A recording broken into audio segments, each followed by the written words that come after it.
Hello students, in this video we are going to continue our chapter number 1 probability with law of addition of probability. Law of addition of probability, the rule of obtaining the probability of the occurrence of at least one of the event A and B in the sample space of a random experiment is called the law of addition of probability. अगर event A और B दो event है, अब दोनों में से किसी एक इवेंट का ओक्योर होना, एटलीस्ट एक इवेंट का ओक्योर होना, उसकी प्रोबेबिलिटी को जिस फॉर्मूला से फाइंड करते हैं, which formula is known as law of addition of probability. We have seen earlier that the occurrence of at least one of the events A and B is denoted by A union B. आगे हमने देखा है कि अगर दो event में से किसी एक इवेंट का एटलीस्ट एक इवेंट का ओक्योर होना, उसको हम डिनोट करते थे with A union B, the union of event A and B. Hence we can say that the law of addition of probability is the rule of obtaining the probability of A union B. अगर सम में पूछा जाए कि at least one event occur होने की probability find कीजिए, तो हम उस प्रोबेबिलिटी को फाइंड करने के लिए, यानी कि हम उसको ऐसा मानेंगे कि हमें क्या फाइंड करना है, ए यूनियन बी फाइंड करना है, the union of event A and B. This rule is stated as follows and we will accept it without proof. अब ये जो रूल है, दो इवेंट है, उसमें से कोई भी एक इवेंट, एटलीस्ट एक इवेंट का ओक्योर होना, उसका रूल है, यहाँ पे दिया गया है और हमें उसे विदाउट प्रूफ एक्सेप्ट करना है. The rule is P A union B is equals to P A plus P B minus P A intersection B. अब यहाँ पे ये जो रूल है, P A union B find करने का फॉर्मूला है P A plus P B, उसमें से माइनस करना है P A intersection B. The law of addition of probability can also be used for obtaining the probability of union of more than two events. ये more than two events यानी कि अगर A B जो दो events है, उसके लिए formula है P A plus P B minus P A intersection B.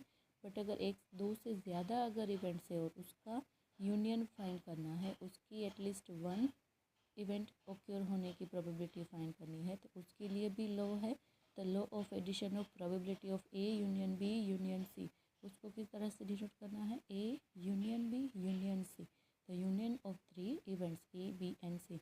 अब उसका फॉर्मूला है P A union B union C is equals to P A plus P B plus P C. सबसे पहले तो P A plus P B plus P C, जो दो events का rule था, P A plus P B minus P A intersection B. अब यहाँ पे दोनों इवेंट्स को पहले ऐड करना है, फिर उसमें से उसका इंटरसेक्शन माइनस करना है. अब इसमें क्या करना है, अगर तीन इवेंट्स है तो सबसे पहले तो P A plus P B plus P C, तीनों इवेंट्स की जो प्रोबेबिलिटी है उसका ऐड माइनस. अब एक दूसरे के इंटरसेक्शन को माइनस करना है, यानी कि P A intersection B minus P A intersection C minus P B intersection C. तीनों का एक दूसरे के साथ जो इंटरसेक्शन है वो हमने माइनस कर दिया. फिर उसमें ऐड करना है तीनों में जो कॉमन है वो P A intersection B intersection C. तो ये है फॉर्मूला. अगर थ्री इवेंट्स है, उसमें से कोई भी एक इवेंट ओक्योर होने की प्रोबेबिलिटी फाइंड करनी है, at least one event from the three events. So the formula for this probability is P A union B union C is equals to P A plus P B plus P C minus P A intersection B minus P A intersection C minus P B intersection C plus P A intersection B intersection C. तो ये दोनों formula to events और three events का आपको without any proof जो है वो accept करना है और याद भी रखना है. Now some of the important results obtain from this rule as follows. अब उसके ऊपर से कुछ इम्पोर्टेंट रिजल्ट्स यहाँ पे मिलते हैं. First is if the events A and B in the same simple space of a random experiment are mutually exclusive, then A intersection B is equals to 5 and P A intersection B is equals to 0. Hence PA union B is equals to PA plus PB. अगर ये जो दो events है वो mutually exclusive है, यानी कि दोनों में कुछ भी कॉमन नहीं है, तो उसका जो इंटरसेक्शन होगा वो क्या आएगा, 0 आएगा. तो अगर ऐसे इवेंट्स है तो उसका PA यूनियन B फाइंड करने का फॉर्मूला होगा PA plus PB.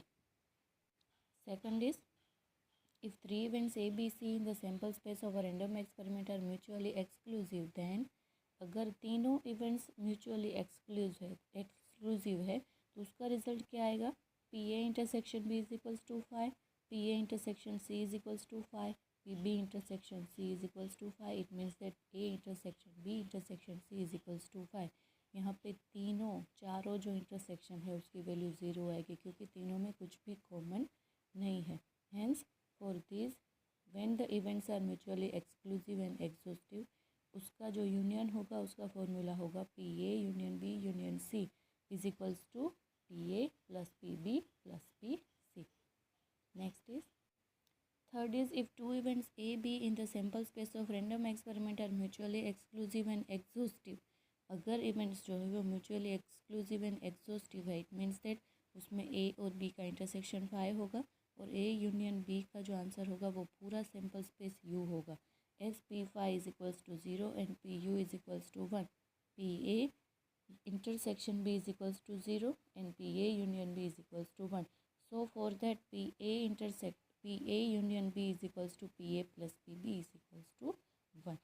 If three events A, B, C in the sample space of random experiment are mutually exclusive and exhaustive, then PA union B union C is equals to PA plus PB plus PC is equals to 1. तो ये चार results थे जो कि law of addition of probability के formula के ऊपर से निकलते थे. तो ये चारों रिजल्ट विदाउट एनी प्रूफ हमें एक्सेप्ट करना है और इस रिजल्ट्स को हमें याद रखना है. आगे जो सम सॉल्व करेंगे उसमें ये काम आएगा. तो ये था law of addition of probability. Now we will understand the law of addition of probability with illustration number 19. A number is randomly selected from the first 50 natural numbers. Find the probability that it is a multiple of 2 और 3. We have to find out the probability that a multiple of 2 और 3 यानी कि 2 और 3 दोनों में से कोई एक से जो है वो मल्टीपल हो. यानी कि यहाँ पे क्या फाइंड करना है, the probability that at least one event is occur if one number is randomly selected from the first 50 natural numbers, then the numbers of mutually exclusive, exhaustive and equiprobable outcome in the sample space of this random experiment will be n 50C1. यहाँ पे n क्या होगा, 50 natural number में से एक number जो है वो सिलेक्ट करना है और वो नंबर 2 और 3 दोनों में से कोई एक के साथ जो है वो मल्टीपल में हो. तो at least one probability, at least one event is occur. तो यहाँ पे n 50C1 यहाँ पे सिलेक्शन है इसलिए n किस तरह से फाइंड होगा, 50C1 is equals to 50. Now if event A denotes that the number selected is a multiple of 2 and event B denotes that the number selected is multiple of 3, then the event that the selected number is multiple of 2 or 3 will be denoted by A union B. First of all जो event 2 से multiple होगा, number 2 से multiple होगा, उस event को हम denote करेंगे with event A. then जो नंबर 3 से multiple होगा यानी कि the number which is multiple of 3 we will denote it event B. And the multiple of 2 और 3 यानी कि दोनों में से कोई एक से मल्टीपल होगा, we denote it A union B. This event can also be denoted as B union A according to the set of theory.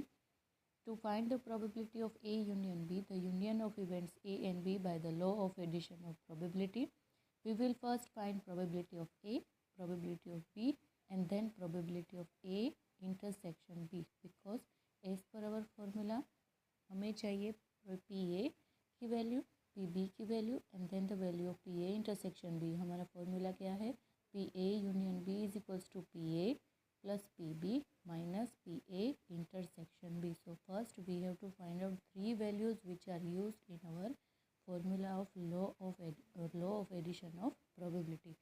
So let's find first of all event A that the selected number is multiple of 2. अब 2 से multiple हो ऐसे कौन कौन से number है, 2 into 2 4 into 2 6 into 2 8, इस तरह से 50 तक के जो नंबर्स होंगे वो होंगे सारे मल्टीपल ऑफ 2.